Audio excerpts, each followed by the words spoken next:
बिस्मिल्लाहिर्रहमानिर्रहीम। सबसे पहले आप 1 किलो माश की साबत दाल लेंगे। इसको धोकर अच्छी तरह और तकरीबन 15-20 मिनट के लिए भिगो कर रख देंगे।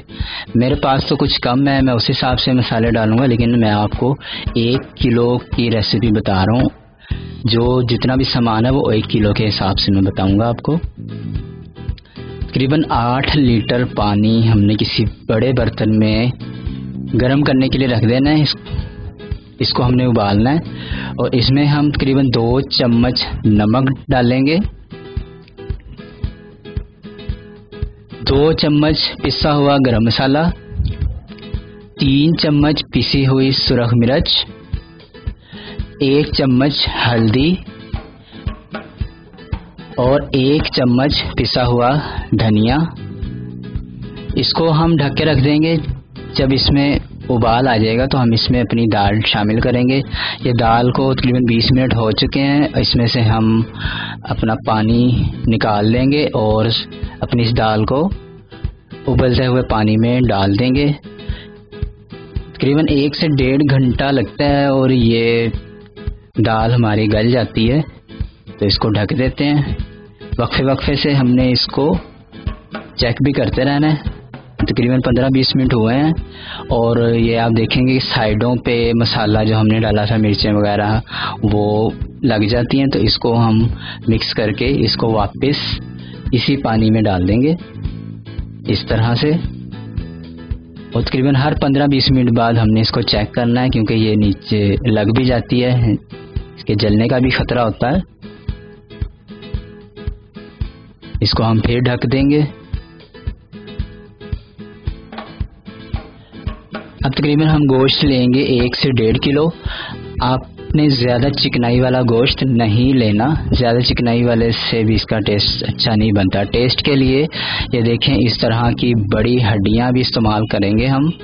इसमें थोड़ी सी चिकनाई भी होती है और हड्डियों का जो अपना टेस्ट भी निकलता है, तो हम ये इस्तेमाल करेंगे। और इसके साथ हम कुछ साबुत गरम मसाले, तकरीबन 2 बड़े पत्ते हम लेंगे तेज़ पत्ता, 1 चम्मच काली मिर्च, आधा चम्मच लौंग, 2 चम्मच जीरा, 2 चम्मच हम लेंगे दालचीनी, 4 अदद हम लेंगे बड़ी इलायची और तकरीबन 8 से 10 अदद हम लेंगे छोटी इलायची।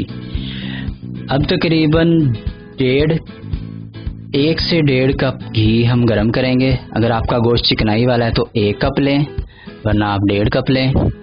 इसमें तकरीबन 400 ग्राम कटे हुए प्याज,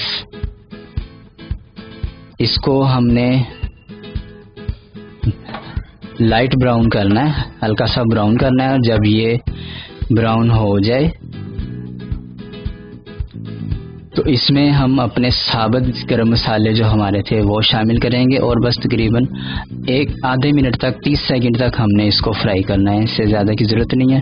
इसके बाद 2 चम्मच पिसा हुआ अदरक और 2 चम्मच पिसा हुआ लहसुन डालेंगे। इसको भी बस हम तकरीबन 20-30 मिनट तक 20-30 सेकंड तक फ्राई करेंगे बस। और इसमें फिर तकरीबन 1 पाव यानी 250 ग्राम कटे हुए टमाटर डालेंगे और टमाटर को हम थोड़ा नरम होने तक जो है फ्राई करेंगे। इसके बाद हम जब टमाटर थोड़े नरम हो जाएंगे तो अपना हम गोश्त डाल देंगे। अब गोश्त को जो है हम थोड़ा फ्राई करेंगे और इसमें जो हमारी हड्डियां थी वो भी डाल देते हैं। और इसका गोश्त का, टमाटर वगैरह का जो पानी निकलेगा, इसको हमने खुश्क होने तक फ्राई करना है। ये देखिए, यह हमारा गोश्त, इसका जो पानी है वो खुश्क हो चुका है। अब हम इसमें तकरीबन 2 से 2.5 लीटर या 3 लीटर तक भी पानी, अपना सादा पानी डालेंगे और गोश्त को हम गलने के लिए ढक के रख देंगे। और इसमें तकरीबन 1 चम्मच हम नमक डाल देते हैं। तकरीबन हमारा 45 मिनट से 1 घंटे तक लग जाता है इसको गलने में। कभी ज़्यादा टाइम भी लग जाता है, कभी गोश्त अच्छा हो तो जल्दी भी हो जाता है।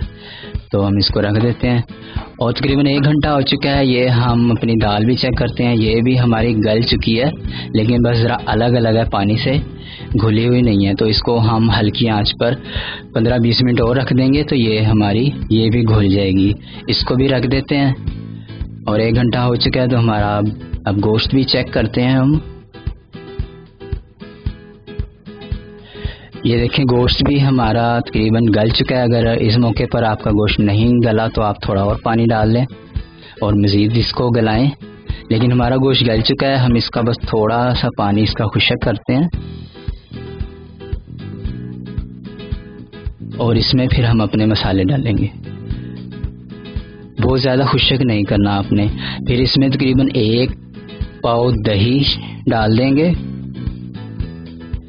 2 चम्मच भर के नींबू का जूस, 2 चम्मच हम साबुत धनिया लेंगे, इसको हम हल्का हल्का कूट लेंगे, पिसा हुआ नहीं होना चाहिए। और 2 ही चम्मच सौंफ को भी हम थोड़ा थोड़ा कूट लेंगे। और इसके बाद तकरीबन 10 अदद कटी हुई सब्ज़ मिर्चें, छोटी है तो 10 डालें, बड़ी है तो आप कम भी कर सकते हैं।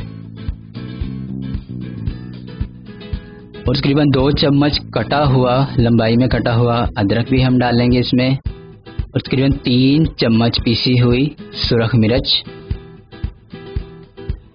1 चम्मच पिसा हुआ गरम मसाला, 1 चम्मच हल्दी, ये डाल के हम इसको तकरीबन 1 मिनट तक फ्राई करेंगे। बहुत ज़्यादा फ्राई करने की ज़रूरत नहीं है। इसमें थोड़ा सा देखें पानी भी मौजूद है, कुछ दही का भी है, इसको खुश्क करने की ज़रूरत नहीं है। तो अब हम इसको, जो हमारी दाल तैयार हुई थी उसमें हम इसको अपना सारा गोश्त और इसका सारा मसाला जो है वो इसमें शामिल कर देंगे। और ये देखें, ये अब इसको थोड़ा सा मिक्स करेंगे। अगर आप चावलों के साथ खाना चाहते हैं तो अपनी मर्ज़ी के मुताबिक इसमें मज़ीद पानी डालकर इसको थोड़ा और पतला कर सकते हैं, या इसी तरह ही ठीक है। तो इसको हम तकरीबन 10 से 15 मिनट तक हम इसको तेज़ आंच पर पकाएंगे और इसमें चम्मच भी हिलाते रहेंगे, क्योंकि इसके नीचे जल जाने का ख़तरा होता है, इसलिए हम चम्मच चलाना लाजमी है। और 10-15 मिनट तेज़ आंच पर उबालने के बाद हम इसका जो आग है वो हल्की कर देंगे और इसमें हम कुछ थोड़ी गार्निश शामिल करते हैं। सब्ज़ धनिया, सब्ज़ मिर्चें और कटा हुआ अदरक ये शामिल करेंगे और इसके ऊपर तकरीबन 2 छोटे चम्मच गरम मसाला छिड़क देंगे और इसको हम तकरीबन 10 मिनट के लिए ढक के रख देंगे। आप चाहें तो यहाँ पर आग बिल्कुल चूल्हा बंद कर दें और 10 मिनट के लिए हम इसको दम लगाएंगे।